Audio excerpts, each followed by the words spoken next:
don't know if it's because of things like OnlyFans or Bonnie Blue, is that actually the world we're trying to change and put into a positive light, I feel like there are steps back now because of things like that. Do you think it has affected, not your business, but it's just changed a lot of the way that people may view Killing Kittens and what you do? I think it's I think we're kind of running in two parallel universes Yeah. in the Western world with the that trad wife and the Bonnie Blue and, Polar the Andrew opposite. Tates and it's sort of, and then you've got the kind of this train that, I'm on and you're on, that is that female empowerment and gender equality across it all, and the confidence gap and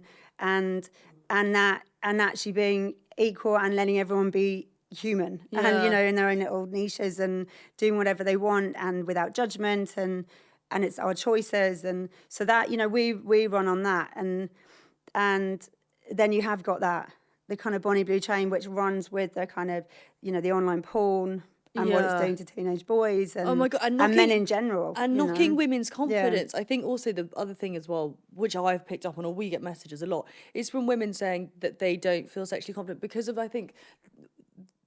the porn industry. Women look a certain way, and I think guys don't appreciate, majority of women actually don't look like that. And especially young boys, when the first thing they watch is porn, probably when their first wank is probably watching porn. It's not going to be where they go. But no one has vaginas like that. No one has tits like that. And we don't make those noises. No, we don't. Those noises. The noises are out of control. And even in like movies, like when people have sex up against the door, like, it's all beautified. I've never. I nearly got splinters in my ass. It doesn't happen that way. I mean, good luck. I'm elegant 6 foot. Good luck with a man trying to get me up on a door. Yeah, try having sex in a shower as if you're going to have sex in a bath or a freaking swimming pool. No, even a car. Never.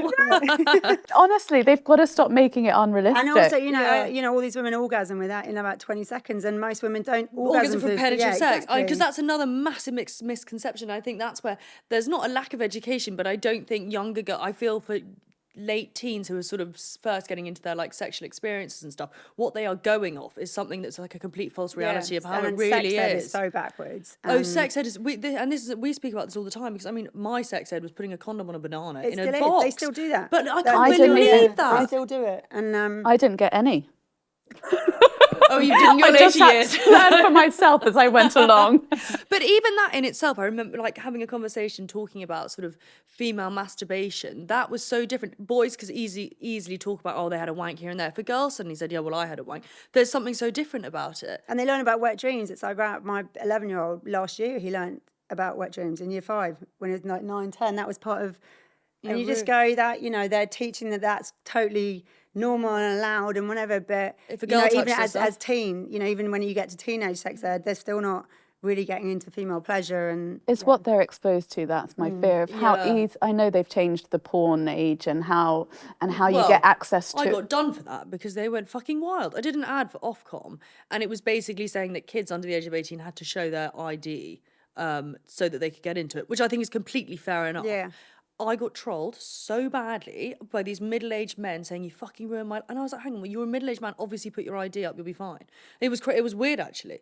But it is just crazy that that's not even a thing. Like, I do think it's slightly... it's not slightly, deeply concerning, the access that young people have to certain things. Like, I'm so relieved that we didn't have any of that. Yeah, and that's probably affecting more, like, middle-aged, men. Yeah. Because the teens, and, are so tech-savvy that they will be getting that free porn off. Well, no, Billie Eilish said a whole thing. She said it ruined her because she said she started watching porn at the age of 13, and she said it completely fucked her. And the expectations of what you think you have to do for a man, rather than, like, again, knowing what you want, how you ask for it. And again, like, the consensual is now a massive thing. Like, I worry as having a young boy, I don't know if you do now, my mum was terrified with my brother. How they do, how that now can play out, and it's this whole thing of now you have to go, can I kiss you?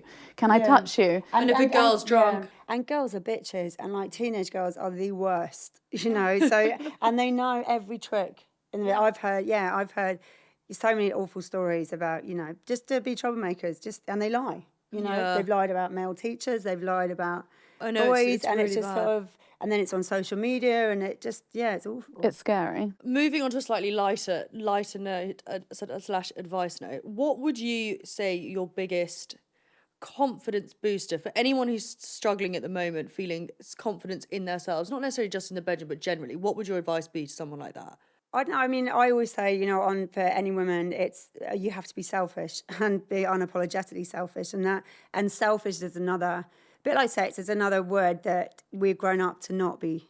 You know, the messaging in our bones on that word is that it's bad, and it's bad to be selfish. But to me, it's like you've got to find yourself, and you've got to realize what you want and what makes you tick, and that's in all life. So I'm like, go out and try hobbies and get friends, and because so many people just want a man and everything goes into finding a boyfriend, and I'm like, no, just just be completely selfish, do what you want, and you know, a man will come, or a partner by default, and it's sort of, and that goes, you know, goes into the bedroom. It's like if you can own your space. And because also, That how is do women figure literally- out, like, what would you recommend to a woman who doesn't feel fully satisfied sexually by what she's getting? How do you move forward from that, / how do you have that conversation with a partner?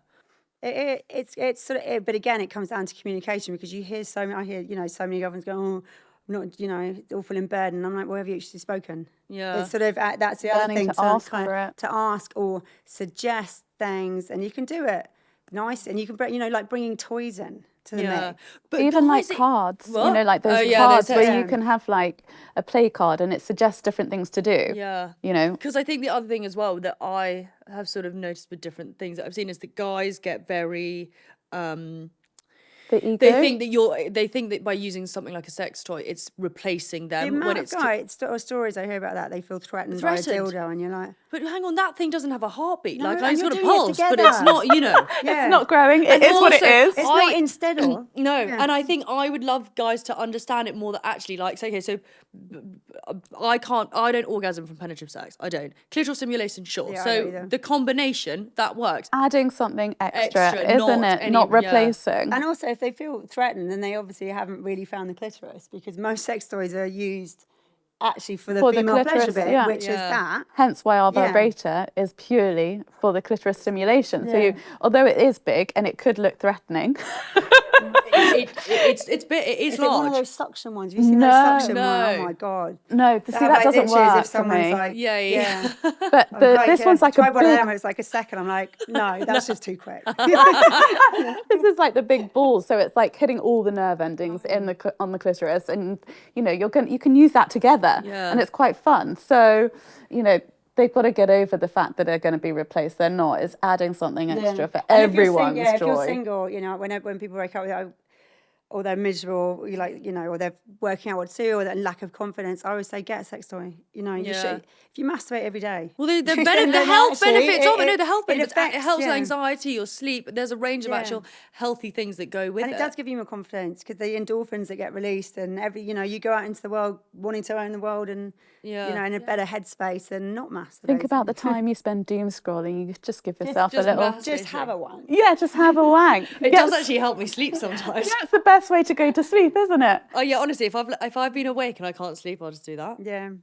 Women going through menopause, how has your sex drive / sexuality, whatever it is, how have you noticed that has changed? Or actually, let's talk post childbirth.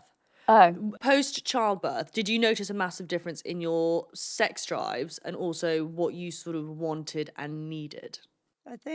I mean, sex drive, Nothing. yeah, because you've still got the hormones in you for 2 years, the maternal hormones of looking after this little healing. tiny thing. The healing, the trauma, the knackeredness. I mean, so there's the nothing teething, I was like, the healing. There's nothing sexy about leaky tits, either a C-section or vaginal birth, whatever. I had a vagina, so I lost count of the stitches. It was like. And there is nothing. You're exhausted, and sometimes you're like, I'm feeding a child. I'm feeding you, not from my boobs, but looking after you at the same time. I'm also probably still working. The last thing I want to do is have anyone else need something from my body. Do you think you felt severe self-conscious? Yeah, you in do. a way that you've Oh my God, yeah. Because you can lose the weight, but it's sort of flabby. It's like loose. It can come in, but it's that cream. Yeah, so you do. And the water retention. Yeah. Still got it 2.5 years later. No, you do not. You look great. You both do. lying with the legs up against the wall in the morning like you do, and he's probably thinking, oh yeah, Here and we I'm go. thinking, no, I'm draining. Have they ever made comments though, or do you think women get very much in their heads, or do you think some women feel a certain way because of one small comment that a man has made? I think you can. I don't think the men will, like, if you said to James, I don't think he'd notice much. Like, they don't notice the stuff we think they notice. Yeah. You know, so they don't make the comments. I think it's just in our heads because we have gone, you know, mum mode is not sexy mode. Yeah. So it's sort of, and that with the hormones as well. And again, you have to make the effort to go out and to keep that Get dressed romance up. alive. the romance. Have a shower. You know, sometimes it is the basics. Yes, wash my hair.